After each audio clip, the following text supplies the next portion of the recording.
Bonjour à toutes et à tous, j'espère que vous allez bien. Bienvenue dans ce live du vendredi 10 octobre. Salut Amandine, petit passage éclair qui nous dit pour vous dire bonjour, mais salut à toi, merci pour le petit passage éclair, il n'y a pas de souci. Aujourd'hui, on va continuer un petit peu le guet vers la terre pure, le Senjakushu ou Senchakushu de Ronen dans la traduction du révérend Jérôme Ducor. On a pas mal avancé dans le livre, on en est actuellement dans le chapitre 12, qui est le dernier chapitre du Senjakushu, qui est consacré au Sutra des Contemplations. Après, on va passer au petit Sutra d'Amida. Donc c'est un chapitre qui était assez long, qu'on a donc décidé de couper en deux parties pour redonner un petit peu de contexte. Dans ce chapitre 1, on était en train de discuter un passage qui se trouve à la fin du Sutra des Contemplations qui disait le... Attendez, je vais vous-même vous le partager. Attendez, hop, bougez pas, je vais vous le remettre, que comme ça on est bien le contexte. Voilà. Tac. Donc ce passage disait, la fin du Sutra des Contemplations dit « Le Bouddha déclara à Ananda, garde bien ses paroles ». C'est-à-dire, gardez le sutra, le contenu du sutra. Salut Dagdeg. Garde bien ses paroles. Garder ses paroles, c'est garder le nom du Bouddha, vie infinie.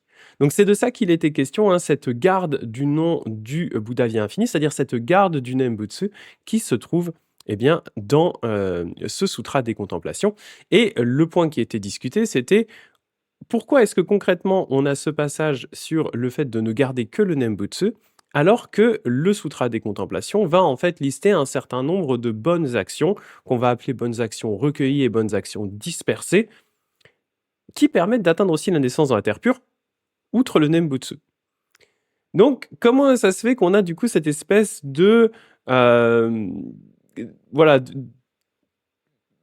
embrouille un peu entre, voilà, on a le Sutra des Contemplations, qui littéralement s'appelle le Sutra des Contemplations, qui propose donc des méthodes de contemplation qui permettent d'atteindre la naissance dans la terre pure, mais pourtant à la fin, eh bien, on nous dit simplement, garder ce sutra, c'est garder le nom du Bouddha, c'est donc garder le Nembutsu. Et donc, ce chapitre-là du Senjakushu était donc séparé en deux parties. La première concernait justement le détail de ce qu'on appelait ces bonnes actions recueillies et dispersées. Bonnes actions recueillies, c'était donc toutes les actions de méditation, les contemplations qu'on retrouve décrites dans le Sutra des Contemplations. Et les bonnes actions dispersées, eh bien c'était le reste des bonnes actions qui sont aussi listées dans le Sutra comme permettant d'atteindre la naissance dans la terre pure et qu'on va retrouver en partie, entre autres, dans les différentes classes d'êtres qui atteignent la naissance dans la terre pure, qui sont listées dans ce Sutra. Parmi les bonnes actions dispersées, on avait notamment le fait de prendre soin de ses parents et de son maître, on avait la lecture des sutras, l'étude des sutras, la production de la pensée d'éveil, la garde des préceptes aussi, on avait, voilà. En gros, on avait pas mal d'actions différentes, et salut Eric aussi. Et donc en fait, le sutra là-dessus est de faire, le sutra était clair, mais Ronen était aussi clair là-dessus, c'était de dire, ok, bien sûr, ces actions-là permettent d'atteindre la naissance dans la terre pure. Ronen ne rejette pas ça parce que le sutra le dit également. Et pourtant, malgré le fait que ces différentes actions permettent d'atteindre la naissance dans la terre pure, c'est bien le Nembutsu qui va être mis en avant et qui va au final, tout à la fin du sutra, être vraiment ce qui doit être gardé. Donc voilà pour redonner un petit peu le contexte. Là maintenant, on va justement parler un petit peu de ce passage sur le Nembutsu, donc qui est la deuxième partie. Le Nembutsu, c'est prononcer exclusivement le nom du Bouddha Amida, comme l'affirme la même citation. Cette interprétation du Nembutsu est habituelle dans le commentaire de Shandao, mais ici il précise « Ce passage montre bien le dépôt à Ananda du nom d'Amida et sa transmission en générations lointaines. » Donc pour Shandao, qui commente le passage de la fin du sutra, de garder le nom de ce Bouddha, il dit bien, c'est bien effectivement garder le nom d'Amida et transmettre ce nom en générations lointaines. Donc, et bien que d'une manière générale, le Sutra des Contemplations ait largement exposé les pratiques recueillies et dispersées, notamment les pratiques recueillies, puisque je le insiste dessus, c'est le Sutra des Contemplations. Donc, la logique, c'est qu'il liste des contemplations qui permettent d'atteindre la naissance dans la terre pure. Donc, bien que le Sutra ait largement exposé ces pratiques recueillies et dispersées, ce ne sont pas celles-ci que le Bouddha a finalement confiées en dépôt à Ananda pour les transmettre au temps futur. C'est seulement la pratique unique du samadhi du Nembutsu qu'il a confiée en dépôt à Ananda pour la transmettre aux générations lointaines.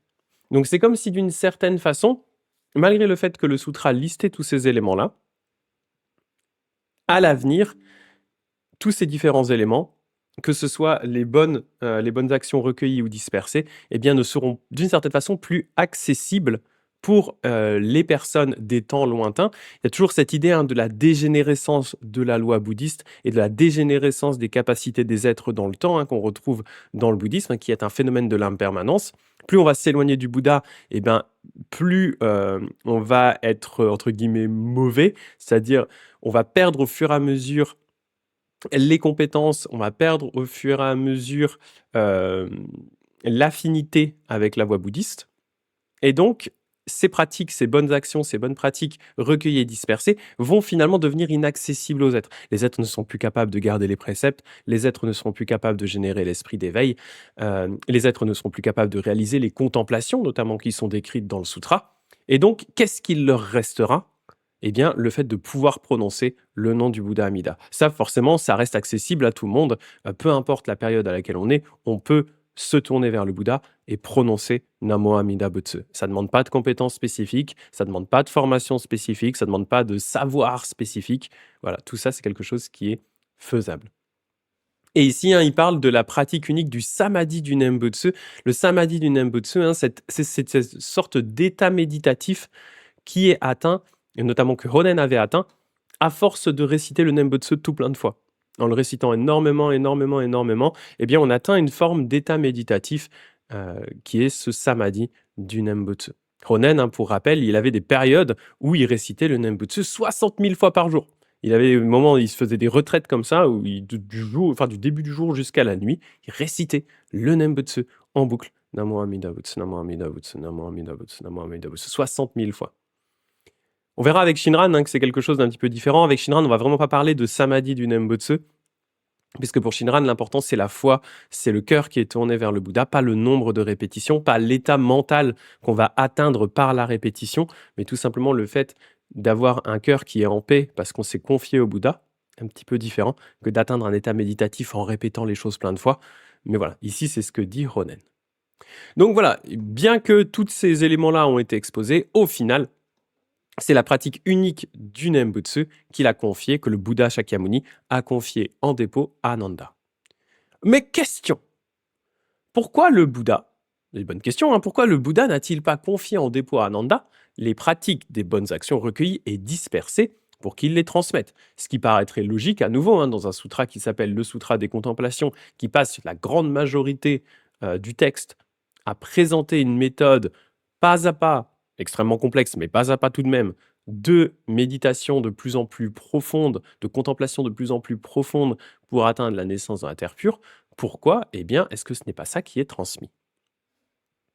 En effet, supposons que Shakyamuni n'ait pas confié en dépôt les bonnes actions dispersées en raison de leur superficialité. Donc l'idée serait de dire, peut-être qu'il n'a pas fait ça parce que effectivement, on considère que les bonnes actions dispersées, donc là, c'est tout ce qui est garde de préceptes, lecture de sutras, le fait de prendre soin de ses aînés, de son maître et de ses parents, etc., etc. Donc, imaginons qu'il ne l'ait pas fait parce qu'on considère que c'est superficiel.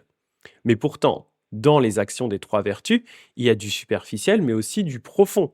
Par exemple, le superficiel, c'est la piété envers les parents et le service auprès du vieux maître. C'est-à-dire que là, on est ici sur des actions qui sont plutôt d'ordre de la piété filiale, c'est-à-dire plutôt des vertus qui sont des vertus plus confucianistes que des vertus qui sont réellement bouddhistes.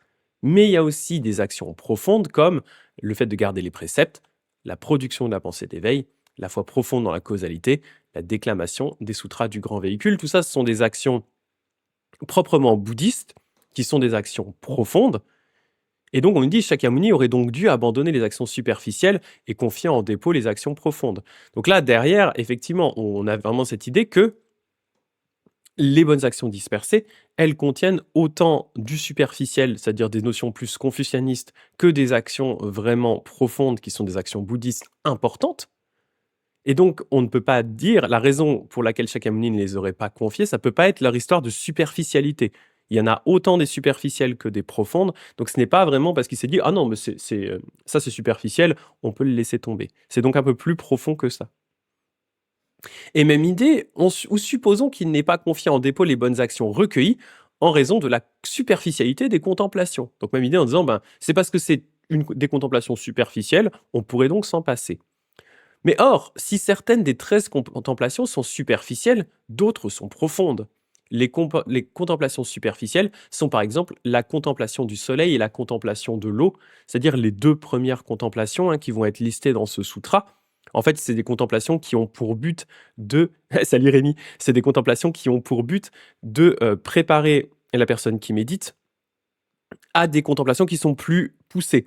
Donc, c'est d'une certaine façon des contemplations qui sont superficielles parce qu'elles sont préparatoires. Ça va être notamment la contemplation du soleil qui se couche, qui a pour but de tourner l'esprit du pratiquant vers l'ouest, là où se couche le soleil, et ensuite de commencer à visualiser la terre pure en visualisant déjà de l'eau.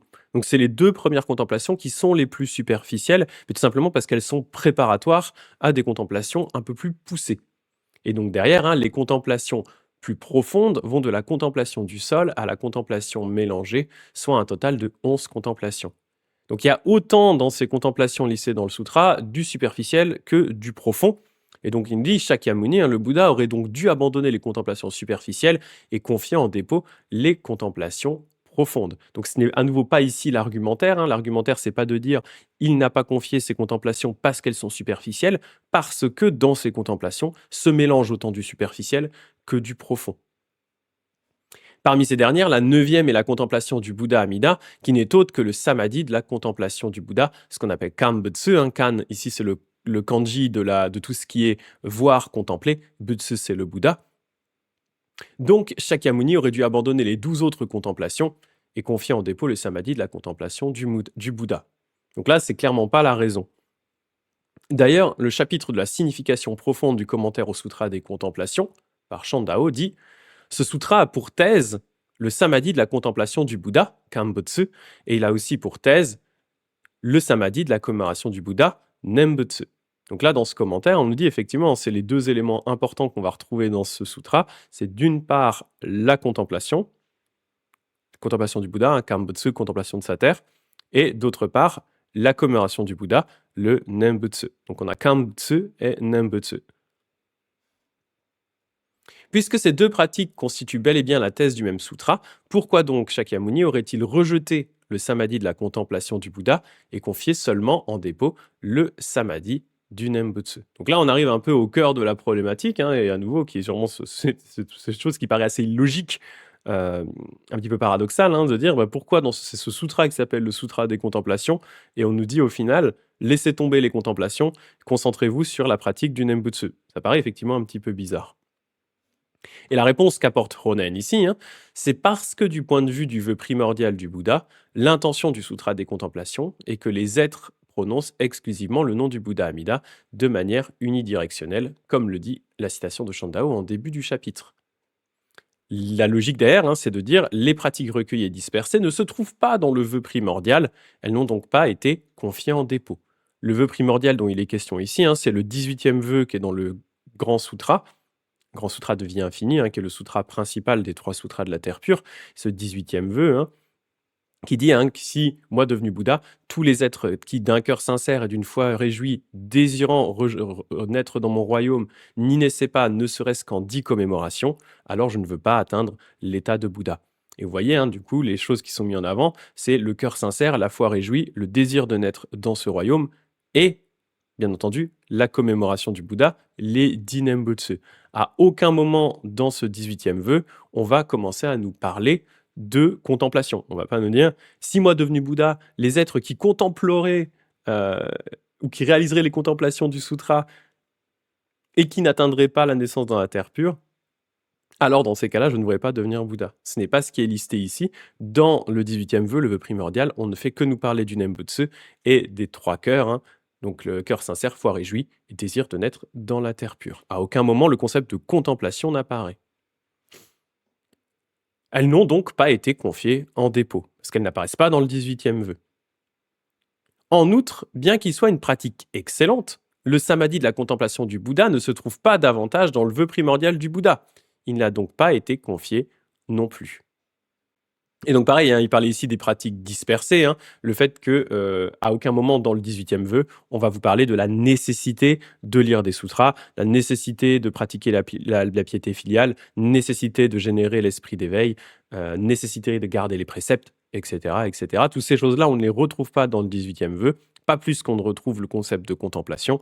Donc c'est pour cette raison-là que, eh bien, ce n'est pas la pratique qui a été gardée, dans, la fin du Sutra des Contemplations.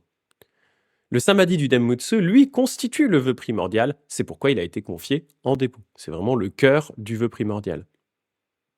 L'expression du point de vue du vœu primordial se réfère au 18e, hein, ce que je viens de vous dire ici, 18e des 48 vœux du Sutra de vie infinie.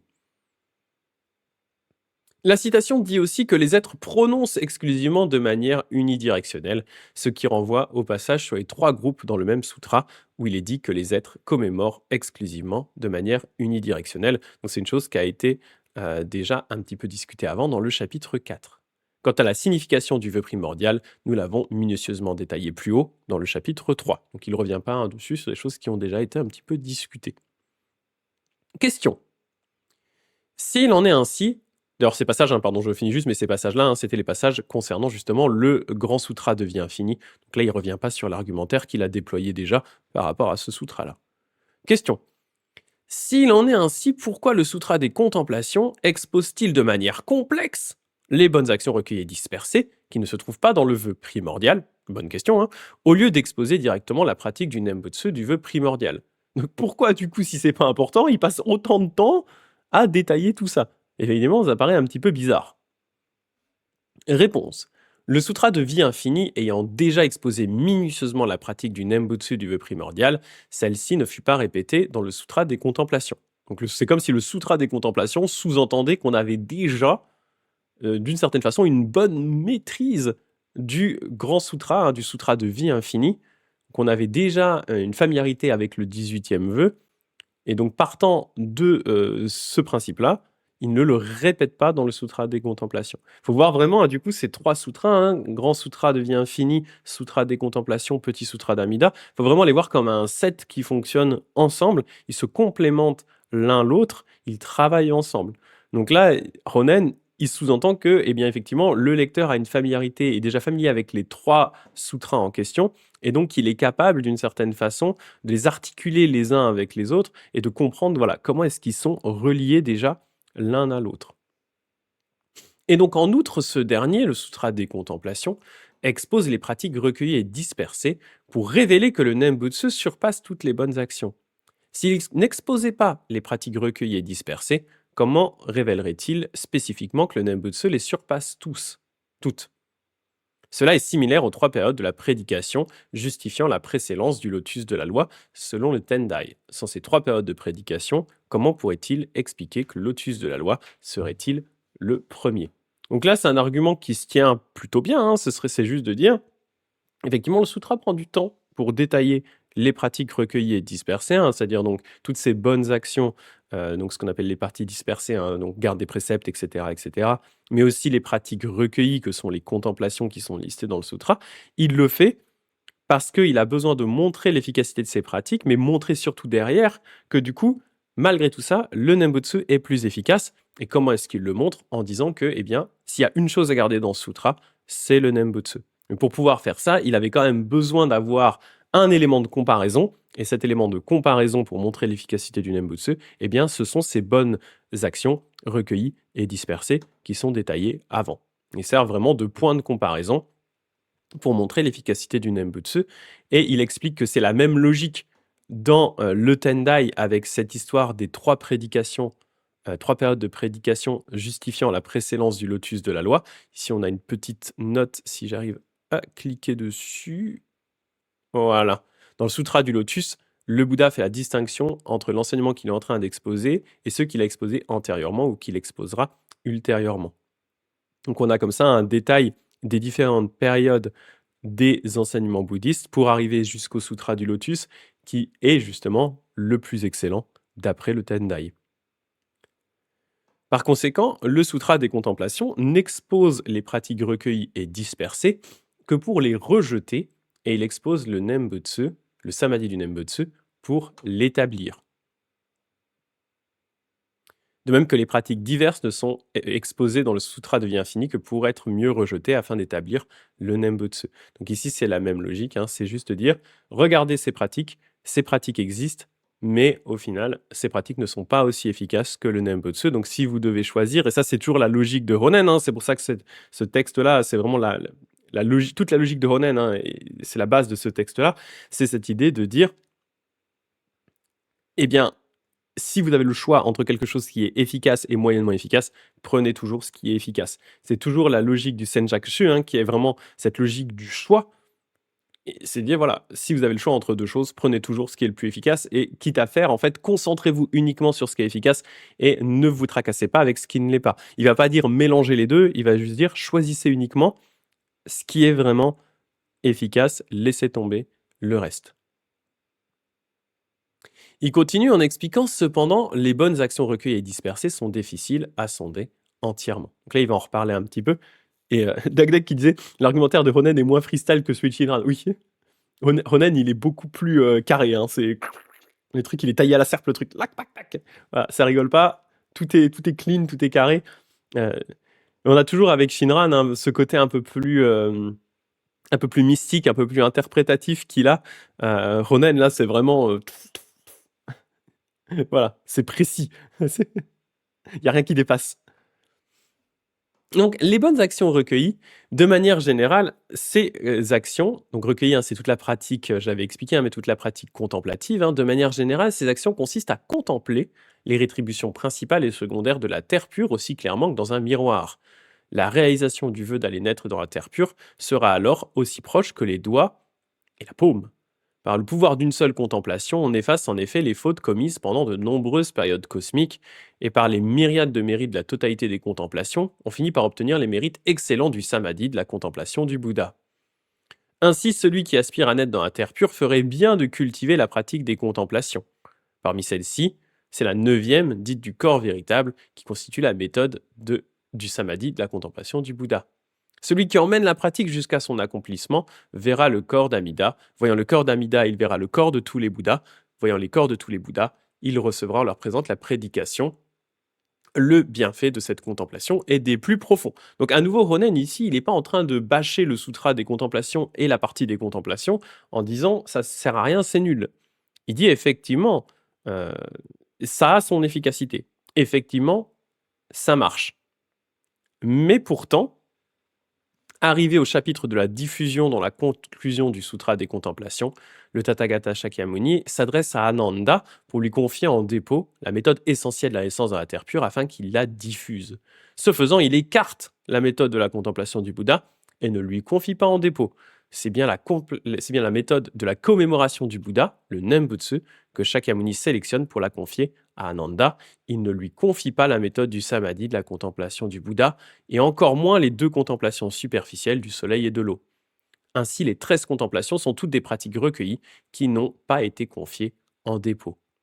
Par conséquent, ceux qui se complaisent actuellement dans la contemplation du Bouddha au lieu de cultiver le Nembutsu ne font pas que s'opposer au vœu primordial formulé voilà très longtemps par Amida, ils contredisent de surcroît le dépôt confié plus récemment par Shakyamuni. Le pratiquant doit bien évaluer cela. Là, on voit un côté un peu plus incisif de Ronen, si on contraste un petit peu avec ce qu'il dit avant. Hein. Il dit ainsi, celui qui aspire à naître dans la terre pure ferait bien de cultiver la pratique des contemplations. Donc, si on se base uniquement sur le sutra sans plus d'interprétation, en le lisant un peu, entre guillemets, simplement, on pourrait se dire, ah bah oui, c'est ça qu'il faut cultiver. Et pourtant, quelques lignes plus loin, il dit bien, par conséquent, ceux qui se complaisent actuellement dans la contemplation du Bouddha, c'est-à-dire cette 9e contemplation, au lieu de cultiver le Nembutsu, ne font pas que s'opposer au vœu primordial formulé voilà très longtemps, le 18e vœu du Grand Sutra, ils contredisent de surcroît le dépôt confié plus récemment par Shakyamuni. Et ils contredisent aussi la fin du Sutra des Contemplations, qui dit, en gros, le Bouddha dit à Ananda, garder ce sutra, c'est garder le nom du Bouddha, garder le Nembutsu. Le pratiquant doit bien évaluer cela. Donc à nouveau, hein, Ronen, il ne peut pas aller à l'encontre de ce qui est dit dans le sutra. Donc là-dessus, il accepte le fait que la contemplation a son efficacité, mais il l'a d'une certaine façon il réduit cette efficacité par rapport à celle du Nembutsu en disant: «Oui, mais 1, c'est pas dans le 18e vœu et 2, c'est pas à la fin du sutra. C'est pas dans le dépôt qui se trouve à la fin du sutra». Donc non seulement vous allez à l'encontre d'Amida, parce que c'est pas une pratique qui est recommandée par Amida dans le 18e vœu, en plus vous allez à l'encontre de, on va dire, l'objectif final de Shakyamuni, qui était de dire: «Gardez uniquement le Nembutsu si vous devez garder quelque chose». Donc il dit: «Le pratiquant doit bien évaluer cela». Ce qui est aussi, important derrière, hein, c'est cette idée de dire, il faut, et il en reparlera un petit peu après, hein, mais de dire: «Concevez également vos propres forces, vos propres capacités». C'est-à-dire, est-ce que vous êtes vraiment à même est-ce que vous êtes vraiment à même de conduire jusqu'au bout cette contemplation du Bouddha, aller jusqu'au bout des détails réels de ce qui est demandé? Ou est-ce que vous n'en êtes pas réellement capable? Et du coup, plutôt que de perdre votre temps à essayer de contempler, eh bien, vous feriez mieux de réciter le Nembutsu. C'est-à-dire, vous pouvez passer des années à essayer d'atteindre le bout de cette contemplation et vous prendre un piano sur la tête en sortant de la rue. Vous y serez peut-être pas encore arrivé, alors que le Nembutsu, vous pouvez commencer dès aujourd'hui et ça se fait tout seul. Il y a juste à réciter Namo Amida Butsu, il y a rien de compliqué. Donc, je pense qu'il y a cette idée aussi derrière en disant: évaluez bien aussi vos capacités, évaluez bien aussi la balance de l'efficacité des 2 pratiques. Et si on fait la balance, hem, difficulté et efficacité, clairement, on a une pratique qui est très difficile, bien sûr, qui va marcher, mais qui est très difficile. De l'autre, on a une pratique qui est très efficace et qui marche immédiatement et qui est facile à faire pour tout le monde.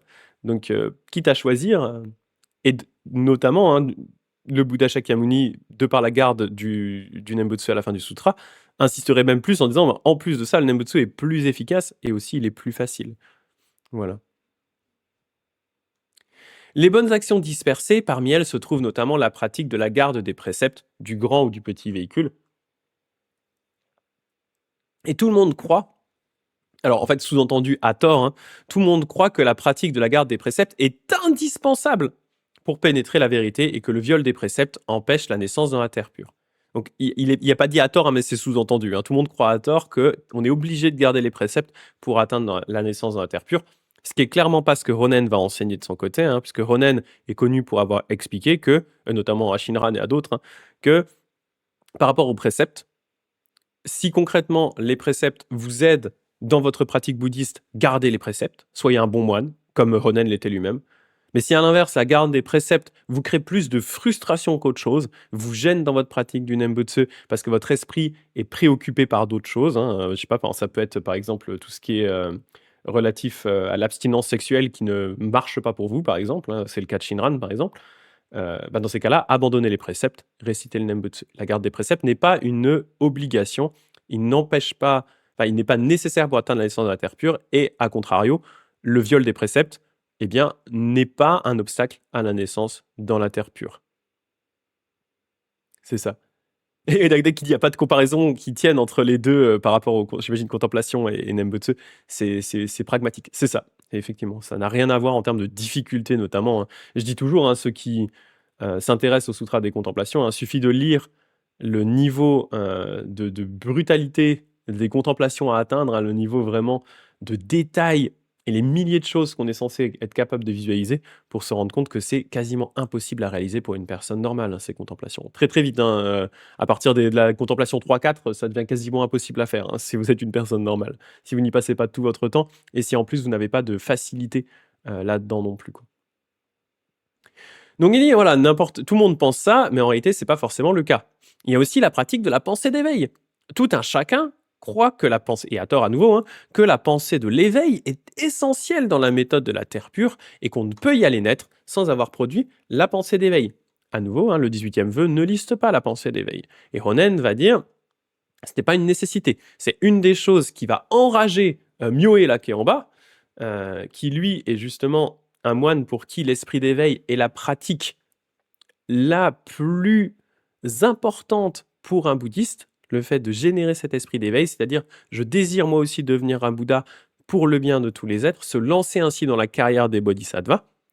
Pour quelqu'un comme Myoe, c'est vraiment central à la pratique bouddhiste, et quand il va entendre parler du fait que Ronen dit que l'esprit d'éveil n'est pas une obligation, n'est pas une nécessité, ça va le rendre fou. Il va littéralement me péter un câble. Donc voilà, Ronen, il le dit, non, c'est pas une nécessité. Alors, ça va poser un peu des soucis à nouveau, hein, et par rapport à cette histoire-là, ça va être aux disciples de Ronen, parce que quand Myoé lui-même va écrire un livre pour contrer les arguments de Ronen, et notamment critiquer le fait que Ronen euh, ne mettait pas en avant l'esprit d'éveil, il disait même que l'esprit d'éveil n'était pas nécessaire. Ronen était déjà mort quand le livre va sortir, et donc ça va être à ses disciples de justifier la position de Ronen, et la position classique, hein, notamment celle de Shinran, ça va être le fondateur de mon école, hein, le disciple de Ronen. Shinran va dire, en fait, on n'a pas besoin de générer l'esprit d'éveil, tout simplement parce que si on n'est pas capable de le générer, en fait, l'esprit d'éveil, c'est le cœur du Bouddha qui nous est confié. Donc, en fait, c'est le Bouddha qui va générer ce cœur pour nous, et donc on n'a pas nous-mêmes besoin de générer l'esprit d'éveil. Ouais, il va trouver ce petit glitch pour justifier ça. Il y a également la pratique de la compréhension de la vérité ultime. Êtes-vous capable de comprendre la vérité ultime, qui est la contemplation du principe? Tout le monde croit aussi que le principe est la source de l'état de Bouddha, et qu'on ne saurait aspirer à une terre de Bouddha si l'on est coupé de ce principe. Tant et si bien que la naissance dans la terre pure serait impossible sans la contemplation du principe. Enfin, il y a aussi la pratique de la déclamation des sutras du grand véhicule. Tout le monde croit, à tort, que la déclamation des sutras du grand véhicule fait naître dans la terre pure et que cela serait impossible sans cette pratique. Précisons que cette pratique est double. Ça peut être garder les sutras, garder les formules, donc les différentes formules magiques qui sont dans les sutras. Garder les sutras consiste à garder les sutras du grand véhicule comme les prajnas ou lotus de la loi ou les 3 sutras de la terre pure, etc. Garder les formules consiste à garder les formules sublimes comme celles de conformité aux aspirations, de victorieux vénérable, de lumière ou d'amida, etc. etc. Donc cette idée de dire, hein, il faut protéger ou garder les sutras, si on ne fait pas ça, on ne peut pas atteindre la naissance de la terre pure. À nouveau, Ronen, euh, là-dessus, il va dire, en réalité, il y a des gens, ils savent pas lire. Voilà, ils ne peuvent pas garder les sutras particulièrement parce que de un, ils n'ont pas de thunes pour protéger des sutras, écrire des sutras, garder des sutras, etc. Et de deux, ils savent pas lire, donc pour déclamer les sutras, ça va être compliqué. Et il dit, ces gens-là, ils ne peuvent pas être exclus de la libération, donc ça sous-entend que la pratique du Nembutsu, qui est une pratique qui s'adresse à tous, n'a pas pour nécessité d'être accompagnée par la garde des sutras, la déclamation des sutras, etc., etc. Sinon, à nouveau, ça exclurait un certain nombre de gens, argumentaire que Ronen a déjà déployé dans le début du Senjakushu, dans un des premiers chapitres qu'on avait étudié ensemble. De manière générale, on devrait respecter les 11 pratiques dispersées dans leur ensemble, dans un monde idéal. Mais les gens d'aujourd'hui désirent plus spécialement ce groupe de 4 pratiques que je viens de mentionner, donc apparemment, et ils s'en galvaudraient presque le Nembutsu. Donc ce qui est dit ici, alors attendez, je vais juste regarder, les 4 pratiques, c'est ça, hop, pardon. La petite note. À noter que ces 4 pratiques correspondent aux actions profondes des bonnes actions dispersées. Un point intéressant, effectivement. Donc, il dit concrètement, les gens aujourd'hui, ce qu'ils veulent particulièrement, ce qu'ils mettent en avant, c'est du coup la garde des préceptes, la pratique de la pensée d'éveil, la compréhension de la vérité ultime et la déclamation des sutras du grand véhicule. Donc ces 4 pratiques-là, c'est ce que les gens ont tendance à mettre en avant. Et Ronen, il dit un petit peu en se moquant ici, ils en galvauderaient presque le Nembutsu, c'est-à-dire qu'ils sont tellement focus sur ces 4 pratiques-là qu'ils auraient tendance à un peu négliger le Nembutsu. En disant, non, en fait, moi, j'ai pas besoin du Nembutsu, voilà, j'ai généré l'esprit d'éveil, je garde les préceptes, je récite les sutras, j'ai bien compris la vérité ultime, c'est bon, quoi. J'ai ce qu'il faut. Et Ronen, il dit, Or, si nous sondons soigneusement l'intention du sutra des contemplations, nous voyons que ces diverses pratiques n'ont pas été confiées en dépôt pour être diffusées, c'est seulement la pratique unique du Nembutsu qui a été confiée en dépôt pour sa diffusion dans le futur. Cela doit être su. Donc gardez bien en tête à nouveau que ces pratiques dispersées, aussi bonnes soient-elles, n'ont finalement pas été gardées. Shakyamuni n'a pas confié les pratiques diverses en dépôt parce qu'elles ne se trouvent pas dans le vœu primordial d'Amida, donc pas dans le 18e vœu, et à aucun moment dans le 18e vœu, il est listé qu'il est nécessaire de garder les préceptes, d'avoir l'esprit d'éveil, etc., etc., de réciter les sutras, de comprendre la vérité profonde et fondamentale du monde. Non, il a juste dit, récitez le Nembutsu et ayez les 3 cœurs. Ayez foi dans le Bouddha et récitez le Nembutsu. En revanche, il a confié le Nembutsu en dépôt parce que celui-ci constitue le vœu primordial d'Amida. De plus, le vénérable Shandao rejette ici les pratiques diverses et adopte le Nembutsu parce que celui-ci est bien la pratique préconisée par le vœu primordial et de surcroît la pratique confiée en dépôt par Shakyamuni pour sa diffusion. On avait compris, il se répète un petit peu Ronen là, mais on a compris la logique. Nous savons donc que les pratiques diverses, et c'est là où le point commence à être intéressant, en plus, nous savons donc que les pratiques diverses ne s'accordent ni au mobile ni à notre époque, alors que la méthode de la naissance dans la terre pure par le Nembutsu correspond bien au mobile et à l'époque. Comment pourrions-nous grossièrement rejeter le Nembutsu qui répond si bien à notre attente? Là, il y a cette logique à nouveau de l'évolution du bouddhisme à travers le temps, de la dégénérescence progressive du bouddhisme dans le temps, notamment cette idée de dire ici, le sutra a justement marqué à la fin que s'il y a un truc à garder dans ce sutra, un élément important à garder dans ce sutra-là, c'est le Nembutsu. Et c'est ce Nembutsu qui doit être confié aux générations futures. Or, Ronen, quand il écrit le Senjakushu, il fait partie de ces générations futures, bien lointaines après la mort du Bouddha Shakyamuni. On est quasiment 2000 ans après, on n'est pas loin de 2000 ans après.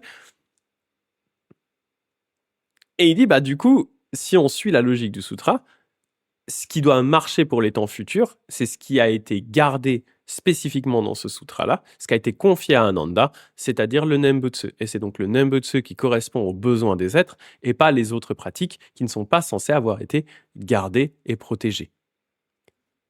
Et donc il dit, comment pourriez-nous donc grossièrement rejeter le Nembutsu qui répond si bien à notre attente? Voilà ce qu'il faut savoir. C'est à l'instigation d'autrui que Shakyamuni commença par ouvrir momentanément la porte des bonnes actions recueillies et dispersées, mais ensuite c'est de sa propre initiative qu'il referma définitivement la porte de ces bonnes actions. La seule porte qui ne se referme pas une fois ouverte, c'est la porte du Nembutsu. Alors ce qu'il veut dire par là, c'est que, à la base, pourquoi est-ce qu'il commence à parler de ses contemplations et de ses bonnes actions? C'est parce qu'en fait, dans le Sutra des contemplations, c'est la reine Vaidéhi, qui est complètement désespérée suite aux actions de son fils, qui demande justement à voir ses terres pures, qui demande, en fait, qui cherche à s'échapper du monde parce qu'elle n'en peut plus de la souffrance que ça lui génère. Et elle demande à naître dans une terre pure, et donc le Bouddha va lui montrer ses terres pures, il va lui proposer ses contemplations, il va lui proposer ses bonnes actions. Donc il le fait parce que Vaidéhi lui demande. Donc c'est ce qu'il dit ici, c'est à l'instigation d'autrui, en fait ici à la reine Vaidéhi, c'est à l'instigation d'autrui que Shakyamuni commença par ouvrir momentanément la porte des bonnes actions recueillies et dispersées. Il le fait parce que Vaidéhi lui demande. Mais ensuite, c'est de sa propre initiative, c'est le Bouddha lui-même qui décide de refermer définitivement la porte des bonnes actions au moment où justement, à la fin du sutra, il dit garder ce sutra, c'est garder uniquement le nom du Bouddha. Donc c'est comme si, effectivement, il a ouvert la porte en disant à Vaidéhi, voilà ce que tu peux faire. Cependant, hop, il ferme la porte en disant, si on doit garder qu'une seule chose, c'est le Nembutsu qui doit être gardé. Là se trouve l'intention du vœu primordial d'Amida et du dépôt confié par Shakyamuni. Elle doit être bien comprise du pratiquant. En outre, la citation du commentaire de Shandao au début de ce chapitre parle de la transmission en générations lointaines.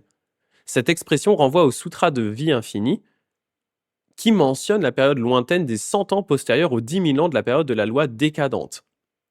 Nous, on est à l'époque de l'Honen, en tout cas, ils sont justement dans le début de la loi décadente, et donc, encore après cette période de la loi décadente, quand les sutras auront complètement disparu, eh bien, on nous a dit que le sutra de vie infinie restera 100 ans de plus, et donc la pratique du Nembutsu restera 100 ans de plus, et donc ici, il y a une cohérence entre le sutra de vie infinie qui dit ça, et le sutra des contemplations qui dit garder ce sutra, c'est garder le Nembutsu. Et comme le commentaire de Shandao rajoute derrière, pour le transmettre aux générations lointaines. Parce que c'est logique, c'est la même idée derrière, cette idée qu'une fois que tout aura disparu, il restera encore cette pratique-là. En évoquant les générations lointaines, Shandao inclut aussi les générations rapprochées.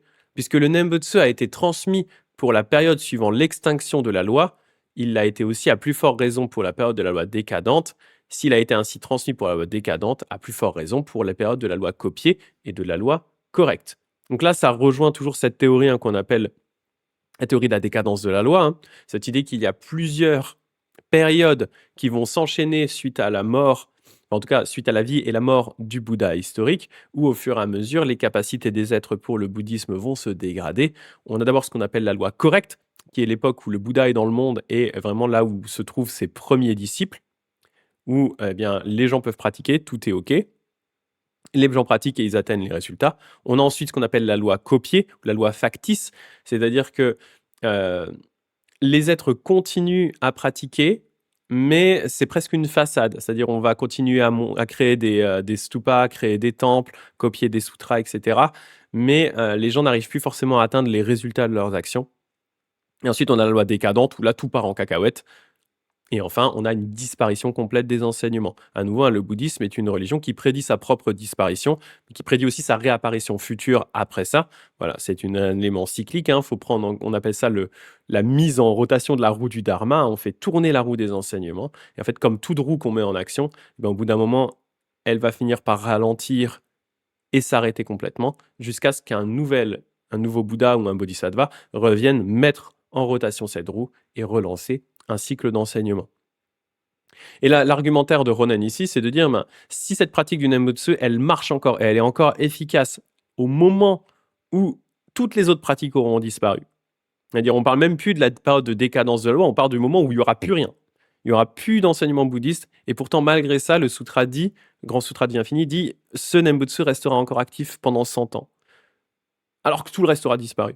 Donc, il dit, si c'est encore efficace à cette période où les êtres seront tout pourris, imaginez à quel point ça devait être efficace pendant les périodes de la loi décadente, encore plus pendant la loi copiée, encore plus pendant la loi correcte. Parce qu'elle est encore efficace, elle est tellement brutalement efficace qu'elle était même efficace, et elle est encore efficace quand tout le reste aura disparu. Et nous savons donc que la voie de la naissance dans la terre pure par le Nembutsu s'applique aux 3 périodes de la loi correcte, de la loi copiée et de la loi décadente, ainsi qu'à la période de 100 ans qui suivra la disparition de la loi. Donc voilà en gros ce que Ronen explique ici. Et Shinran, lui, dans un de ses textes, explique qu'en fait, même peu importe la période à laquelle on est, on pourrait croire qu'on est encore dans la période de la loi correcte. Ce qui est important, en fait, c'est de juger ses propres capacités. Est-ce que je suis capable de réaliser ces pratiques complexes, notamment les contemplations, par exemple? Et si je n'en suis pas capable, eh bien, il reste cette pratique du Nembutsu qui sera efficace de toute façon. Donc voilà ce que Ronen expliquait ici, et donc ça nous amène au chapitre suivant qu'on verra la semaine prochaine, où on va attaquer le Sutra d'Amida, ce qu'on appelle aussi communément le Petit Sutra, qui est le plus court des 3 sutras de la Terre pure. Voilà, je vais mettre un petit marque-page.